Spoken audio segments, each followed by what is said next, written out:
Namanya saja seluruh alam. Sebagaimana Allah berfirman, "Wa ma arsalnaka illa rahmatan lil alamin." Dan tidaklah kami utus engkau Muhammad melainkan sebagai rahmat bagi seluruh alam.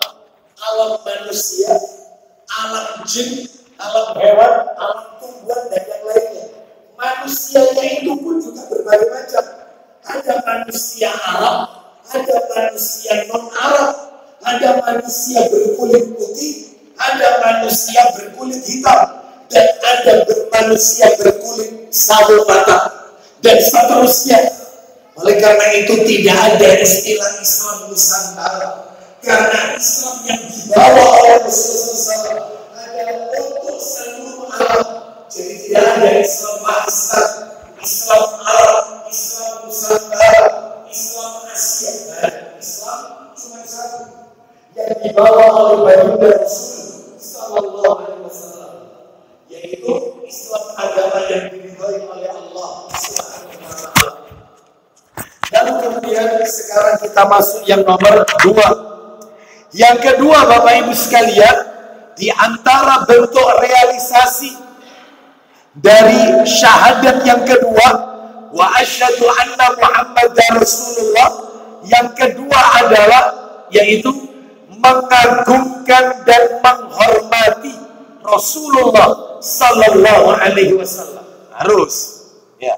Karena kalau kita sudah membaca wa asyhadu anna Muhammadar Rasulullah, aku bersaksi Nabi Muhammad itu utusan Allah, konsekuensinya ya beliau harus diagungkan, harus dihormati, begitu. Lah, ternyata bentuk mengagungkan Nabi dan menghormati Nabi ketika Nabi masih hidup dan ketika Nabi telah wafat berbeda. Ketika Nabi masih hidup, mengagungkan dan menghormati Nabi bentuknya, caranya ada 2. Yang pertama adalah mengagungkan dan menghormati Nabi dari sisi fisiknya. Fisiknya diagungkan, fisiknya dihormati. Yang kedua, mengagungkan dan menghormati Nabi sunnah-sunnahnya. Sunnahnya tidak ditinggalkan, sunnahnya dilakukan dalam kehidupan kita. Itu bentuk mengagungkan dan menghormati Nabi dari sisi sunnah-sunnah beliau Sallallahu Alaihi Wasallam.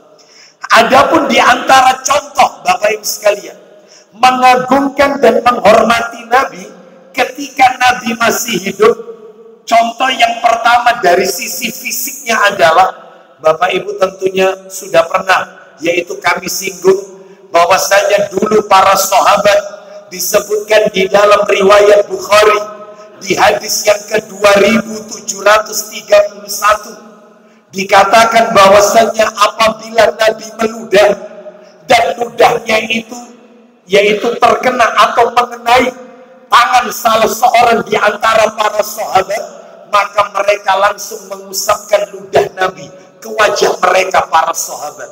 Wih, sampai seperti itu Bapak Ibu sekalian.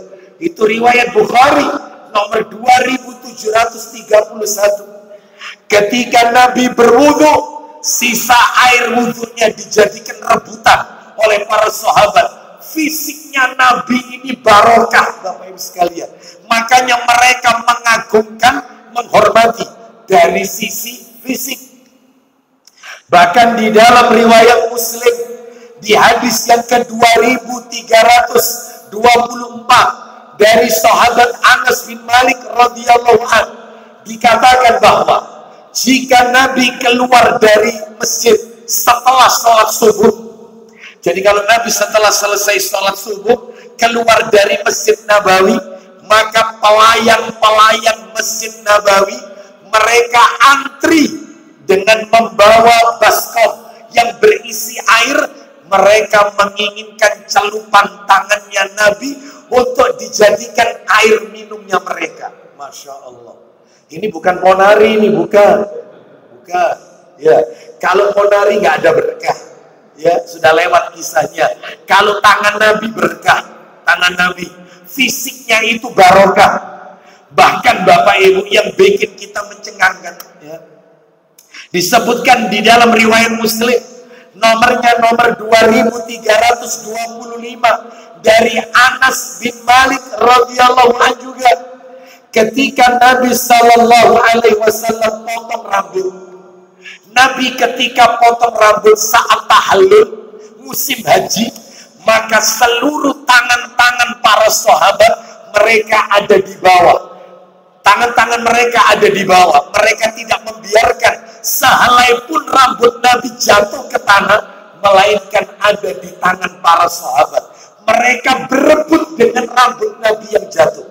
Rambutnya Nabi barokah, dijadikan rebutan. Coba, ini berarti mengagungkan, menghormati fisiknya Rasul. Beda dengan kita. Ini Nabi nih, Rasul utusannya Allah. Itu caranya kalau Nabi masih hidup ya, hidup ini. Terus yang lain, berikan contoh lagi. Riwayat Muslim, nomornya berurutan. Kalau tadi 2325, sekarang 2331. Sama dari Anas bin Malik radhiyallahu anhu. Loh, kalau ini lebih anu lagi. Jadi ceritanya ketika Nabi tidur di rumahnya Anas bin Malik radhiyallahu anhu, ternyata ketika Nabi tidur,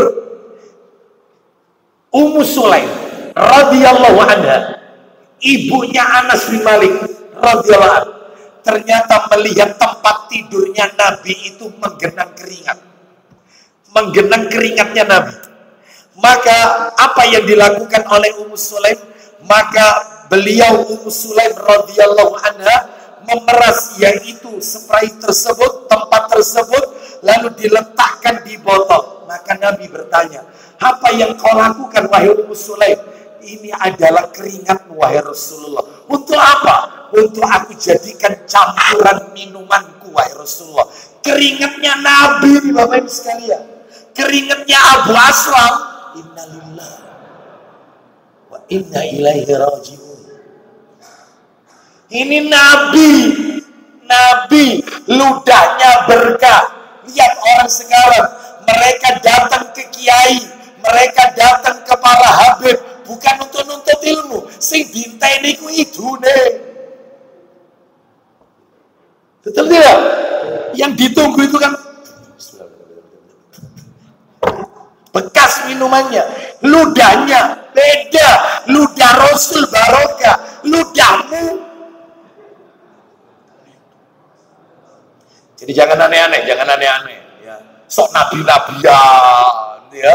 Jangan aneh-aneh, ya. Bapak Ibu sekalian rahimani wa rahimakumullah. Jadi jelas ini ya, bahwasanya Nabi itu diagungkan, ya fisiknya, ya sunnahnya, gitu. Adapun sunnahnya diagungkan oleh para sahabat. Apa yang Nabi tidak perintahkan, mereka tidak melakukannya. Baik, itu kalau Nabi masih hidup. Lah kalau seperti sekarang Nabi telah wafat meninggalkan kita, dan mudah-mudahan kelak di yaumil akhir Allah pertemukan kita dengan sang utusan Allah Azza wa Jalla, yaitu Rasul Muhammad sallallahu alaihi wasallam di surga tertinggi yang kekal untuk selamanya. Mudah-mudahan Allah takdirkan. Mudah-mudahan Allah berikan yaitu nikmat kepada kita kelak di hari kiamat, yaitu mendapatkan syafaatnya Rasulullah sallallahu alaihi wasallam. Tentunya dengan izin dan ridha dari Allah Subhanahu wa taala.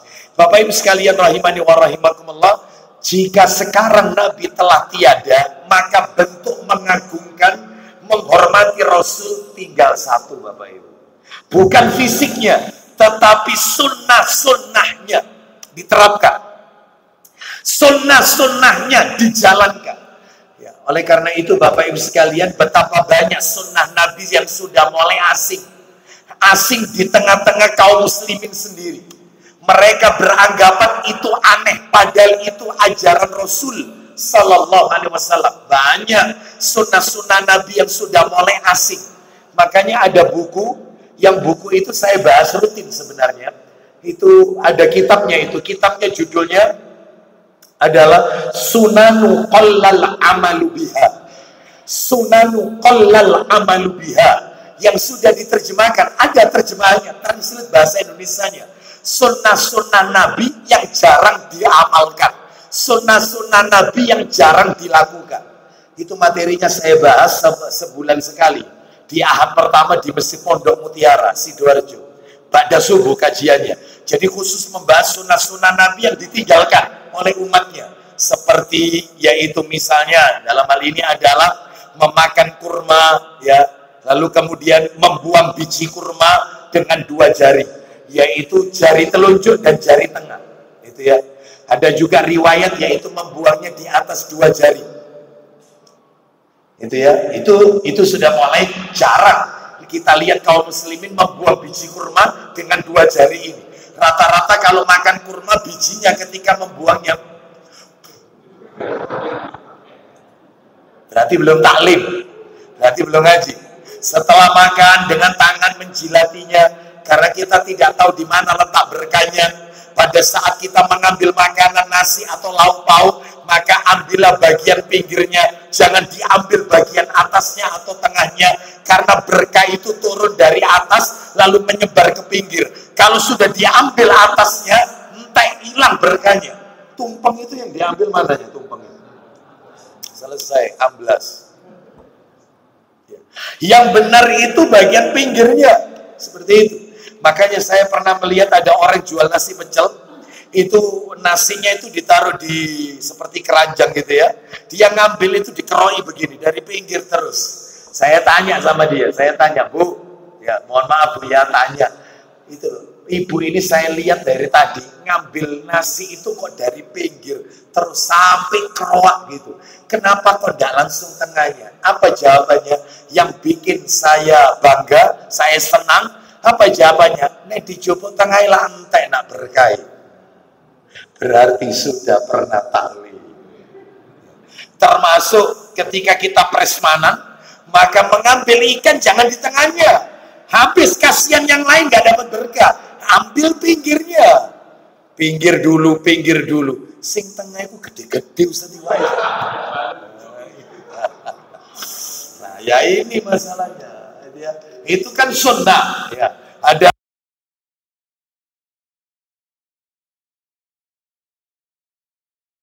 Salam sholat memakai sandal.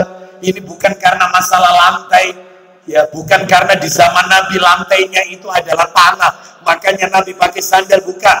Lantai ini setiap tahun mengalami perkembangan. Dulu di zaman Nabi itu lantai, lalu berubah menjadi plester.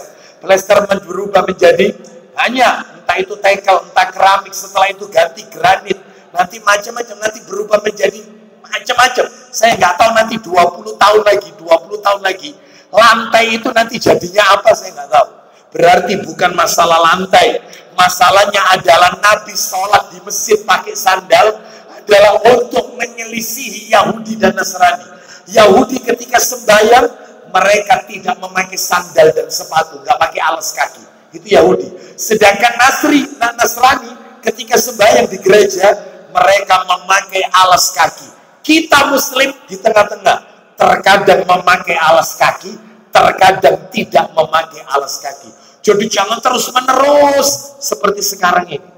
Ya kecuali kalau takmirnya nggak izinkan, ya itu ya harus ini izin dulu sama takmirnya. Kalau takmirnya nggak izinkan, jangan memaksa. Ini sunnah Rasul, ya.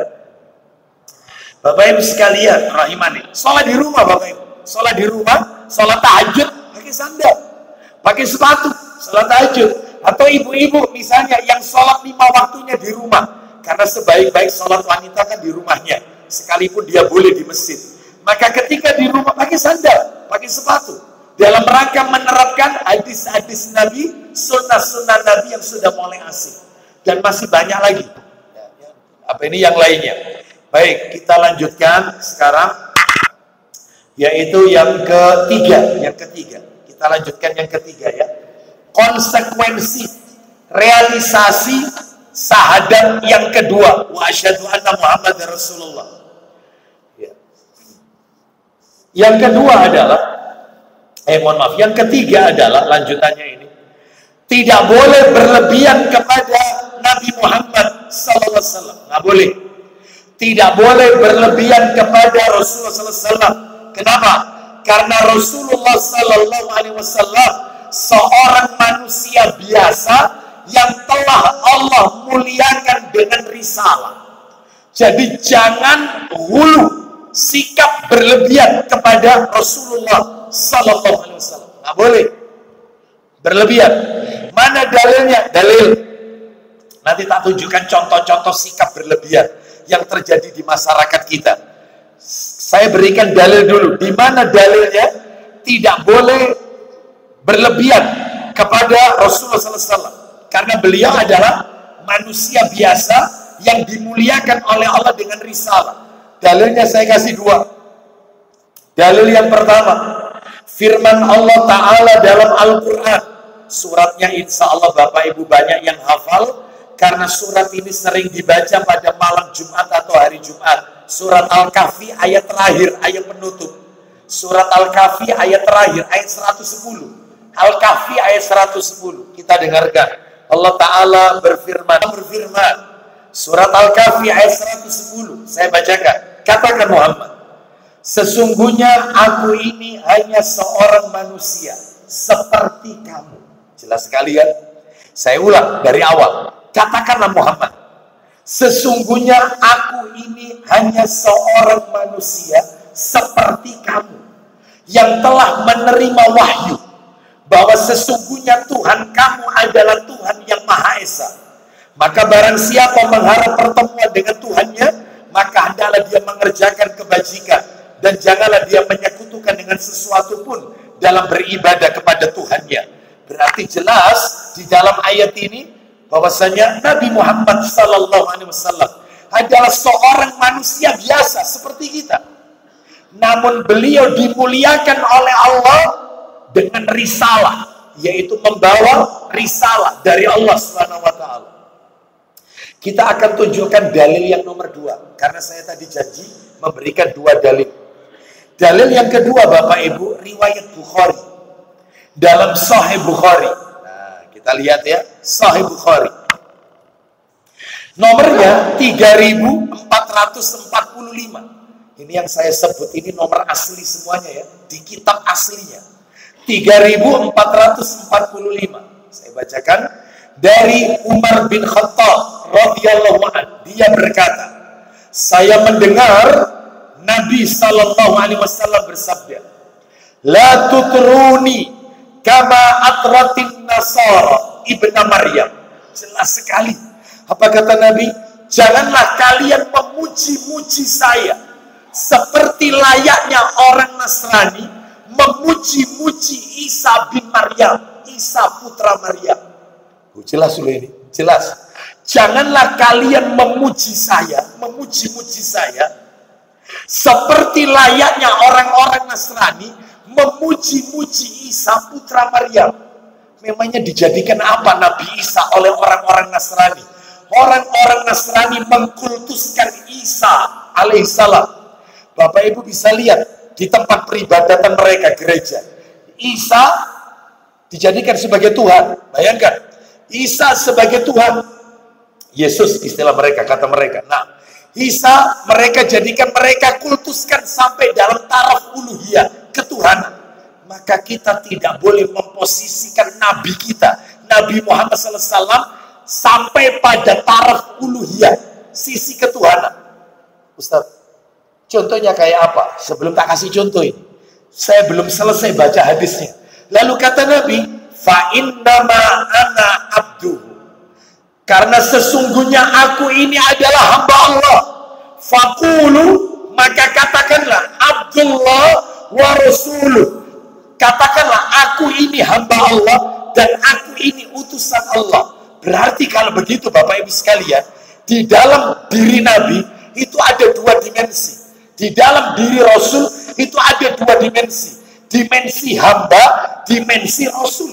Dimensi hamba kayak kita. Beliau punya istri, beliau punya anak keturunan, maaf, beliau juga buang hajat, kayak kita buang hajat.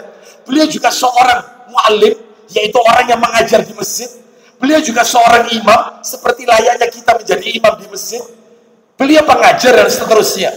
Beliau juga tidur, beliau juga mengantuk, beliau juga seperti itulah. Bahkan beliau juga wafat. Manusia biasa, seperti kita. Sama. Dimensi hamba Allah. Dimensi Rasul nanti ada kaitannya. Karena dimensi Rasul, ucapannya jangan ditolak. Ucapannya jangan dipermasalahkan. Ya, sunnah-sunnahnya ikuti, perilakunya ikuti. Karena Rasul. Nah, sekarang tolong berikan contoh Ustaz. Di masyarakat kita yang mereka mengkultuskan Nabi Muhammad, layaknya orang Nasrani mengkultuskan Isa. Memuji-muji Rasulullah berlebihan sampai taraf ketuhanan uluhiyah. Banyak contohnya. Contoh seperti bacaan-bacaan, yaitu sholawat yang beredar. Misalnya ada bacaan Anta samsun, anta badrun, anta nurun fawqa nurin. Anta samsun, anta badrun, anta nurun fawqa nurin. Anta iksiru wa ghali. Loh kok apal? Jangan ditanya sudah. Semuanya mantan semua ini. Sudah, semuanya mantan semuanya. Jadi jangan ada dusta di antara kita. Ya. Anta samsun, anta badrun. Engkau adalah cahaya matahari. Engkau adalah cahaya bulan. Anta nurun fawqa nurin. Engkau adalah cahaya di atas cahaya. Saya mau tanya, siapa nur ala nur, cahaya di atas cahaya? Allah Azza wa Jalla. Wih, ini belum yang lain ini. Allahumma sholli sholatan kamilatan wa sallim salaman tamman ala sayyidina Muhammadin alladhi tanhalu bihil uqad wa tanfariju bihil qurab wa tuqda hawaiju. Sholawat Maria yang isinya di situ, silakan bisa dicek isinya. Kalau kita ngerti masalah bahasa Arab, cek dhamir hi, ya, tidak ada yang bisa menghilangkan kesusahan, tidak ada yang bisa menghilangkan kesedihan. Dhamir hi itu kembali ke Sayyidina Muhammad yang sebelumnya. Yang bisa menghilangkan kesedihan adalah Nabi. Yang bisa menghilangkan kesusahan hanyalah Nabi. Anda mau tanya nih, siapa yang bisa menghilangkan kesusahan, kesedihan? Allah. Jangan memuji Nabi berlebihan sampai dalam taraf uluhiyah ketuhanan. Layaknya Isa dipertuhankan oleh orang-orang Nasrani. Tuh, nggak boleh. Tak kasih dalil lagi. Wah, Anda akan kaget kalau dengar dalil ini. Dalilnya adalah riwayat Ahmad. Dalam kitab Musnad Imam Ahmad, Musnad Imam Ahmad, ya, disebutkan, yaitu nomornya hadisnya 12.093, 12093, ya, 12093. Ketemu Pak Budi, ketemu dari Anas bin Malik radhiyallahu anhu, betul dari Anas. Saya bacakan aja ya, karena sudah ketemu itu dalilnya. 12093, 12.093. Dari Anas bin Malik radhiyallahu anhu, dia menuturkan, anna rajulan qala ya Muhammad ya sayyidina wa ibn sayyidan. Saya ulang ya, anna rajulan qala ya Muhammad ya sayyidana wa ibn sayyidina wa khairana wa ibn khairina. Artinya, ada seorang laki-laki berkata kepada Nabi, ini Nabi masih hidup ini, wahai Muhammad, wahai Tuhan kami, Sayyidina, wahai Tuhan kami, dan anaknya Tuhan kami, dan sebaik-baik dari kami, dan anak dari sebaik-baik kami.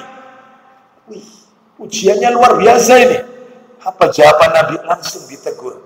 Faqala Rasulullah sallallahu alaihi wasallam, Nabi berkata kepada seluruh manusia yang hadir, ya ayyuhan nas, alaikum bitaqwakum wa la yastahwi yannakum asyaitan.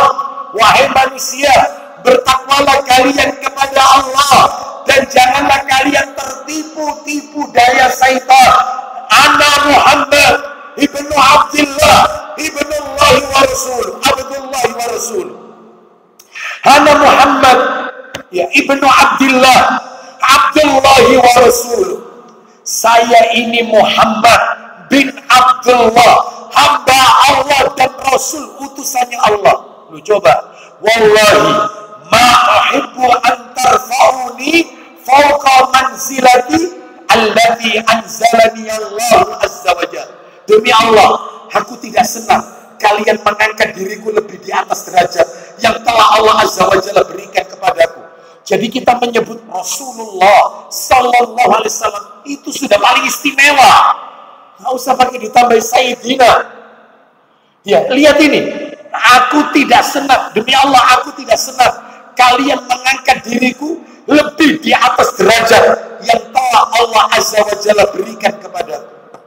Jadi orang tadi mengatakan, ya Muhammad, ya Sayyidana, wa bana Sayyidina, wahai Muhammad, wahai Tuhan kami, anaknya Tuhan kami. Itu dikonter oleh Nabi, dikoreksi.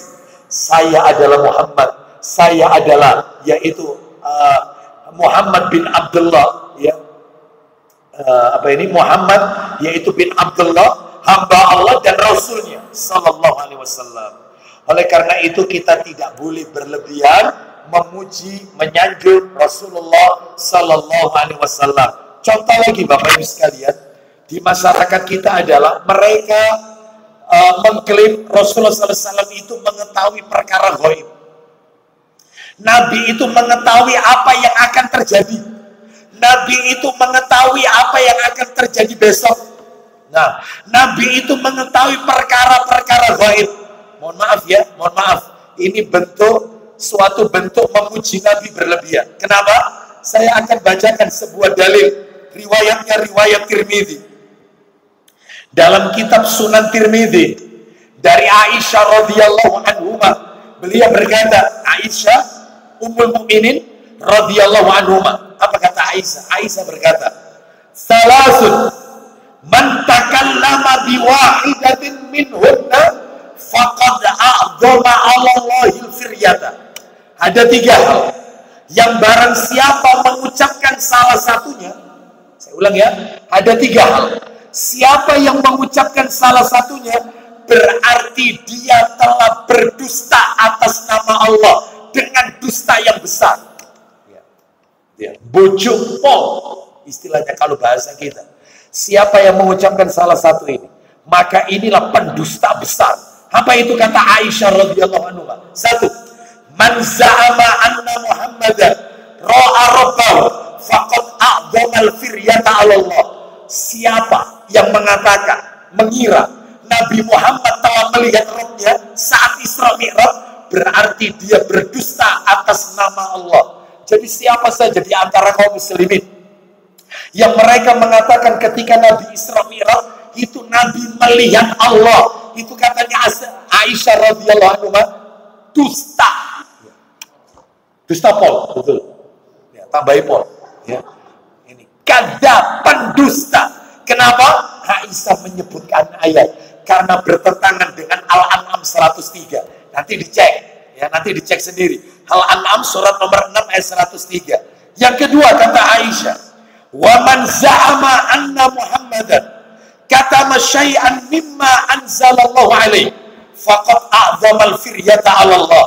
Barang siapa yang mengira bahwa Nabi Muhammad telah menyembunyikan sesuatu yang diturunkan Allah kepadanya, berarti dia telah dusta besar, ya, bojok pol atas nama Allah.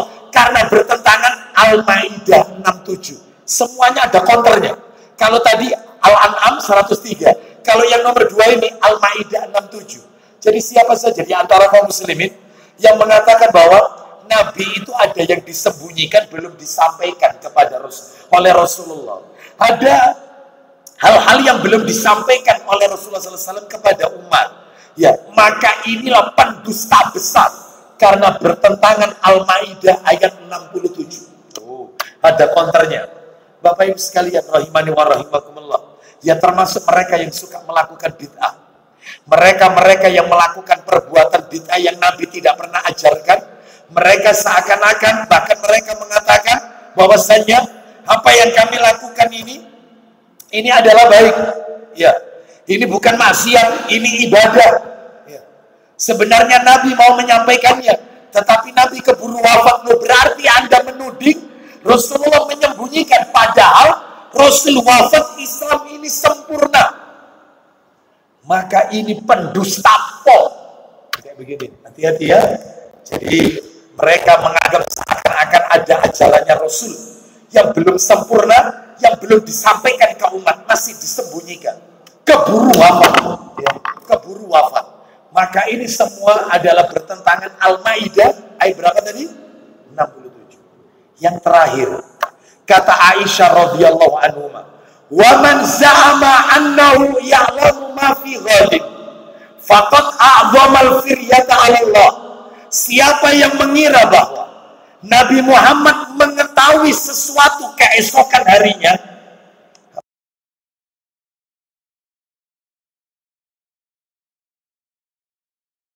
yang bakal besok terjadi, siapa yang mengklaim itu, maka dia telah berdusta besar atas nama Allah.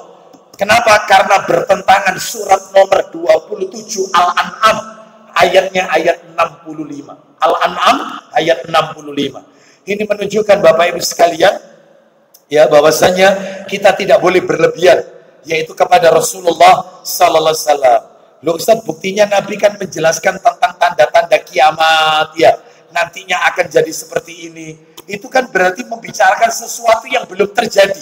Ya, semuanya itu atas dasar berita petunjuk dari Allah Subhanahu wa taala. Tidak mungkin Nabi itu berdusta atas nama Allah. Nggak mungkin Nabi itu ngarang perkara-perkara gaib. Mustahil. Semua yang Nabi ucapkan itu wahyu dari Allah Subhanahu wa taala. Ya, baik.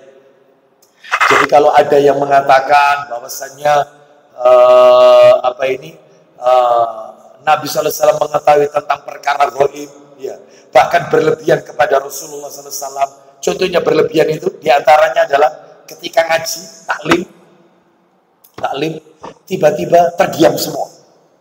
Terdiam. Rasulullah datang. Ada nggak ya model-model kayak gitu? Rasulullah datang. Bahkan ada, saya nggak sebut nama pondoknya ya, dan saya tidak sebut nama orangnya. Siapa itu pemilik pondoknya, yaitu mudirnya. Nah, yang jelas tempatnya di daerah Kedinding. Nah, Anda tahulah. Yang jelas daerah itu ada satu acara, hallnya atau apa, ya, satu acara, yang satu itu semuanya, satu kampung itu semua lampu mati semua. Mati semuanya. Jam-jam tertentu, jam 12 malam. Dan itu yang datang ribuan orang dari berbagai macam daerah. Karena saudara saya ada yang tinggal di situ. Dan rumahnya juga dinginepi. Karena ya apalagi, karena ribuan, kayak orang sekian banyak ini. Mau tinggal di mana? Sampai kayak begitu. Itu jam 12, langsung seluruhnya mati, kayak lampu mati. Lah. Kenapa? Karena Rasulullah sedang bersama kiainya datang.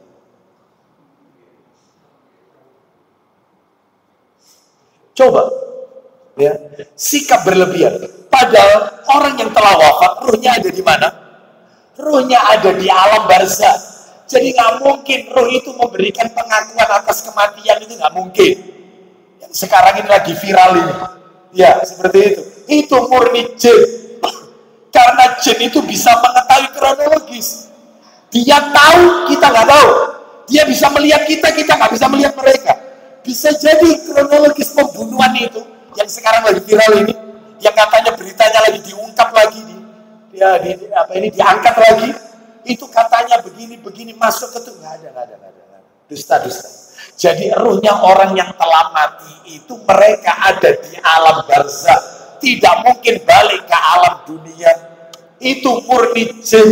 Bapak Ibu sekalian, jadi yang seperti ini keterlaluan dalam masalah ruh. Sedangkan masalah ruh ini yang tahu siapa? Allah Azza wa Jalla. Jadi nggak ada istilah ruh pamitan, ya, arwah gentayangan, reinkarnasi, arwah penasaran, mati suri, nggak ada mati suri. Mati ya mati. Lah kalau hidup lagi itu namanya belum mati. Lihat aneh-aneh ceritanya orang mati suri yang katanya ketemu malaikat maut lah, lalu dia ditaruh satu ruangan. Memangnya kalau sudah ketemu malaikat maut, malaikat pencabut nyawa, itu kemudian bisa balik lagi ke alam dunia? Mustahil, nggak ada. Ini bohong, dusta pol. Nggak ada istilah mati suri. Mati ya mati. Ya, baik. Kita lanjutkan. Lihat ceritanya orang yang katanya habis mati suri hidup lagi, kan aneh-aneh ceritanya. Ya, seperti itu. Baik, kita lanjutkan. Sekarang Bapak Ibu sekalian, Yang nomor 4. Sudah masuk waktu Isya? Belum. Yang nomor 4 adalah mengimani bahwa beliau sallallahu alaihi wasallam penutup para nabi. Harus diimani. Konsekuensi membaca wa asyhadu anna Muhammad Rasulullah, harus mengimani bahwa beliau adalah penutup para nabi dan rasul. Tidak ada nabi lagi setelah Nabi Muhammad SAW. Tidak ada rasul lagi setelah Rasulullah Muhammad SAW. Nggak ada. Harus kita imani. Mana dalilnya? Dalil disebutkan di dalam hadis, Bapak Ibu sekalian, riwayatnya Tirmidzi, nomornya 2219. Kita dengarkan ya, 2219. Dari Thauban radhiyallahu anhu, dia berkata, Rasulullah sallallahu alaihi wasallam pernah bersabda, la taqumus sa'atu hatta talhaqa qabail min ummati bil musyrikin wa hatta ya'budul awthan. Oh, jelas sekali. Saya bacakan dulu. Tidak akan pernah terjadi hari kiamat. Tidak akan pernah terjadi hari kiamat hingga beberapa kelompok dari umatku mengikuti jejaknya orang-orang musyrik terdahulu, dan hingga mereka kembali nyembah berhala. Jadi nggak mungkin terjadi kiamat sampai kata Nabi, umatku nanti ngikuti jejaknya orang musyrik terdahulu dan umatku balik lagi nyembah berhala. Itu baru kiamat. Dan sekarang terbukti. Ya, saya pernah nyampaikan di masjid ini, syirik zaman now lebih dahsyat daripada syirik yang terdahulu. Pelaku kesirikan zaman sekarang lebih dahsyat daripada syirik, pelaku syirik yang diperangi oleh Nabi SAW. Coba. Ya, saya teruskan dikit. Oleh karena itu sudah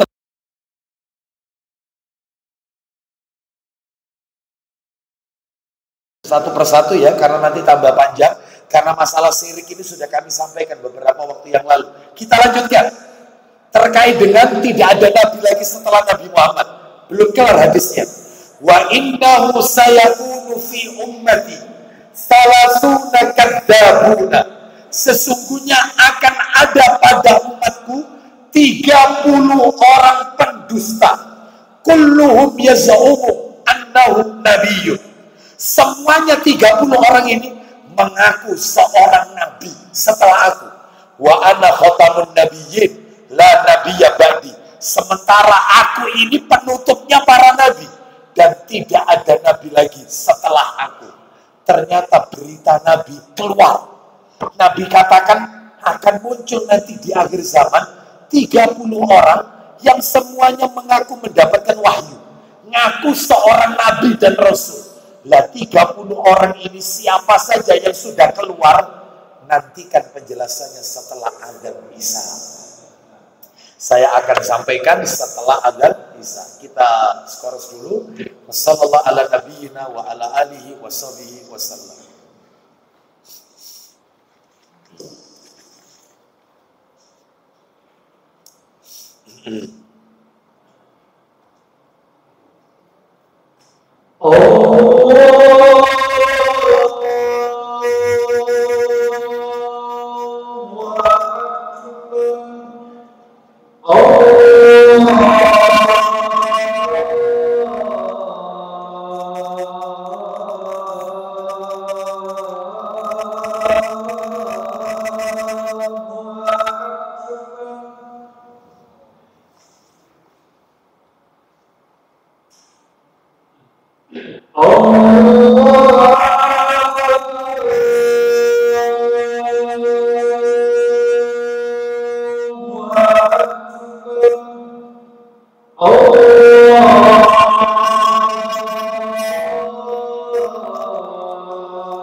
Alhamdulillah wassalatu wassalamu ala Rasulillah wa ba'd.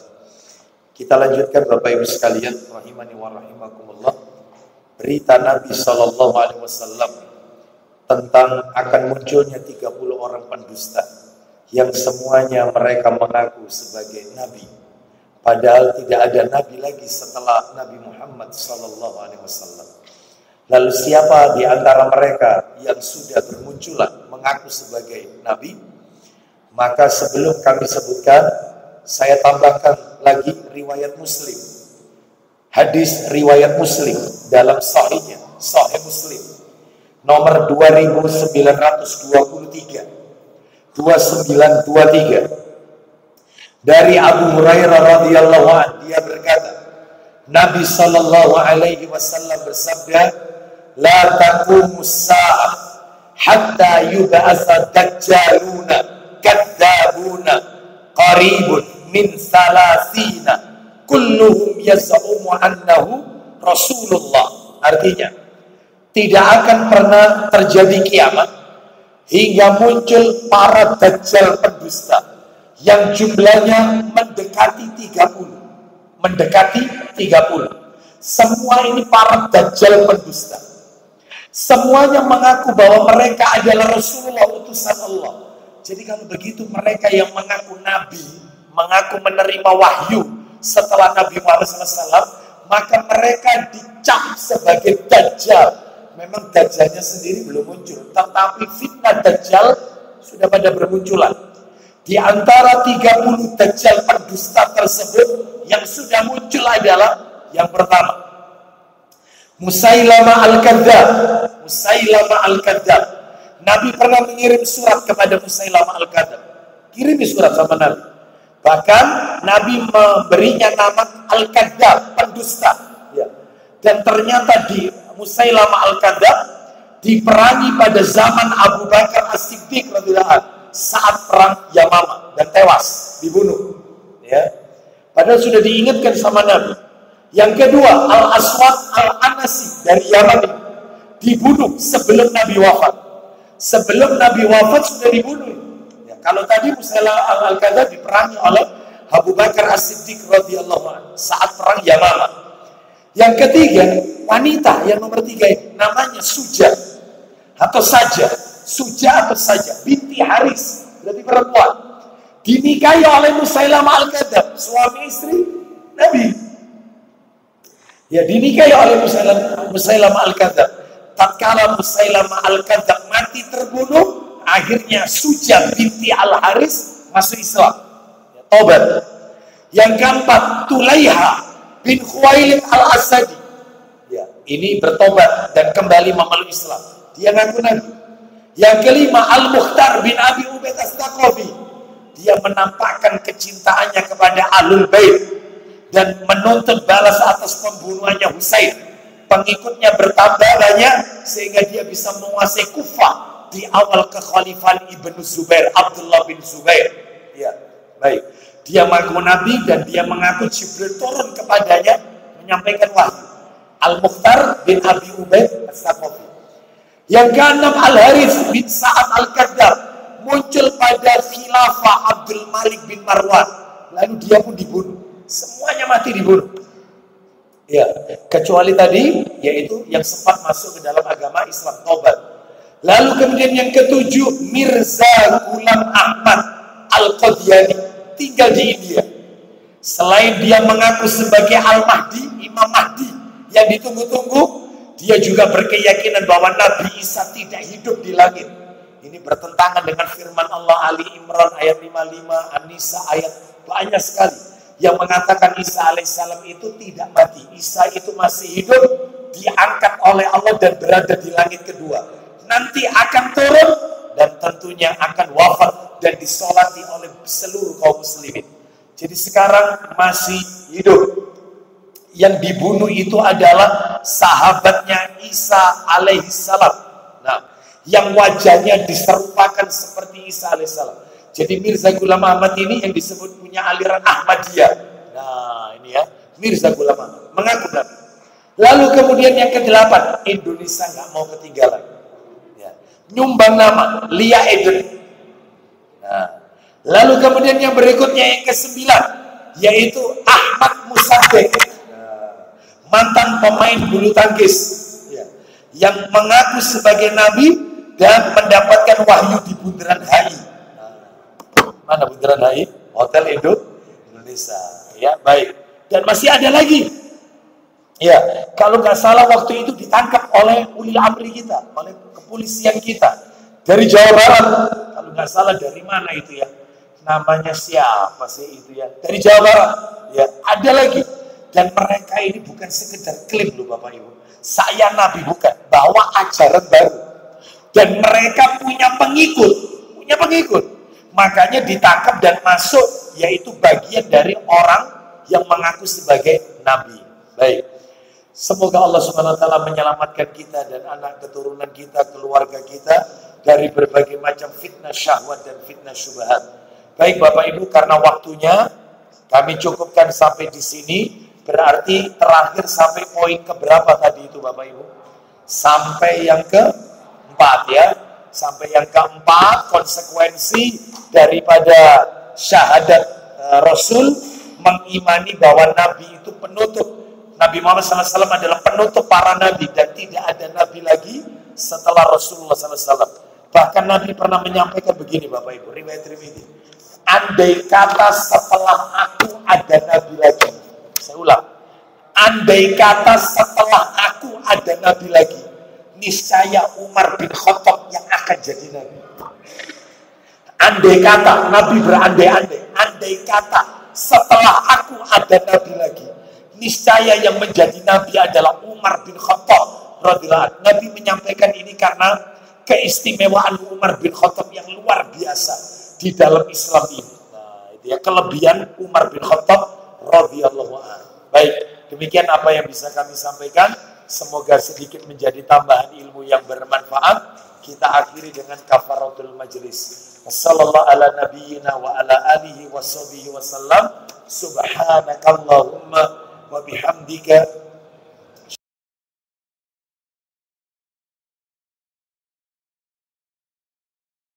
Alhamdulillahi rabbil alamin. Assalamualaikum warahmatullahi wabarakatuh.